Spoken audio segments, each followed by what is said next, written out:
If your Microsoft Store is not working on Windows 11, in this video, I will show you several steps on how you can resolve this issue. The first thing you want to do is check your internet connection. Make sure it is stable by opening a website or checking the speed of your internet. If the connection is fine, then the next step is to run the Windows Store Apps Troubleshooter. To do this, head over to Settings. Now select System, then choose Troubleshoot. From there, click on Other Troubleshooters. Locate Windows Store app and run it. Follow the on-screen instructions to let Windows diagnose and fix the issue automatically. If that doesn't work, you can try resetting the Microsoft Store cache. For that, press Windows key and run to open the Run dialog. Here type wsreset.exe and press Enter. This clears the store's cache without affecting your apps or data.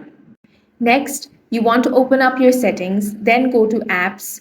Now select Installed Apps. Here, scroll down to System Components. Find Microsoft Store. Click on the three dots next to it. Now choose Advanced Options. From here, scroll down and find the Repair option and click on that. If that fails, use the Reset option. Next thing you want to do is make sure your system is up to date. For that, head over to Settings and select Windows Update. Here check for available updates. Install them and restart your computer if necessary.